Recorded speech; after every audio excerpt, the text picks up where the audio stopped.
Tonight, 5 Investigates is tracking millions of your tax dollars spent on things like dance lessons, yoga classes, and even a life-size puppet. All those things are intended to promote the $3.2 billion Blue Line extension that would run between downtown Minneapolis and Brooklyn Park. Investigative reporter Eric Rasmussen has been covering this project for years now, and he's found these odd ways Hennepin County is spending money to get the word out.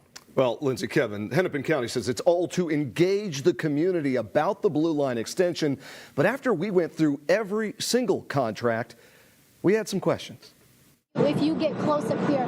You're looking from the inside out of a life-sized hand-woven puppet. Oh, yes. Equipped with a camera recording people who look inside. What brings you joy? Music, my people, the sun. Hennepin County paid $5,000 for the puppet to pop up at events in Minneapolis last year and get people talking about the Blue Line extension.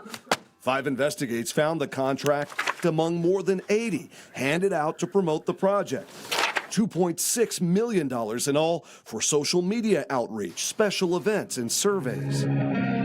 But more than $100,000 also went to artists and performers, including Robot Mobile Disco. There was another contract to create a, quote, couture dress based on the Blue Line, dance lessons, fitness classes, and yoga sessions with fresh press juices. The Holly Must Smile puppet. Have you heard of this thing? We took our questions to Hennepin County's Director of Transit and Mobility, Dan Solar. And a puppet is, I mean, it's out there, but it's something different. Dan, you know I can't be the only one asking this. What does that have to do with the Blue Line extension? Well, it doesn't have anything to do with the Blue Line extension at all. It has to do with how we can use something to engage people on the topic of the Blue Line extension. We'll both kind of be talking a little bit tonight about options. We were there in 2022 when Solar directly engaged hundreds of people about the light rail project at a church in North Minneapolis. But he says they've had to get more creative. We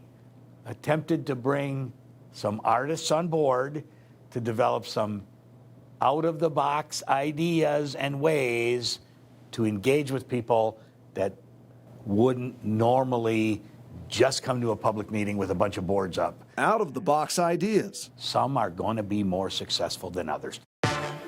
Like music played on a Chinese zither, drum circles, and pictures of people photographed by candlelight. I'm not sure what that has to do with building a light rail. Lately, State Rep Kristen Robbins is best known as a candidate for governor and as chair of the House Fraud Committee, but the Republican is also a longtime critic of the $3 billion Blue Line extension. I represent Hennepin County. Our taxpayers don't want it. The ridership is down. I'm not sure what kind of data we're getting out of dance lessons or puppetry that's helpful in making a good decision about the project. She called some of it outreach gimmicks and a, quote, astonishing waste of money. What is the response to that criticism? In my opinion, when you are proposing to spend over $3 billion on a capital project, you want to make sure that it's not like unknown to people. We want to shine a bright light on the fact that we're ready to spend $3 billion to build a public transportation improvement. We're not trying to hide that. Now, Hennepin County tells me some of the more unusual contracts we uncovered were part of something called the Cultivate Arts program.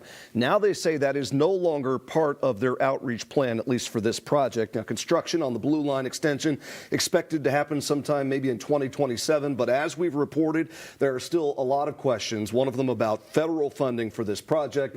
That, of course, you never know, could change everything. Eric Rasmussen digging deep into the Blue Line tonight, that's for sure. They were definitely creative.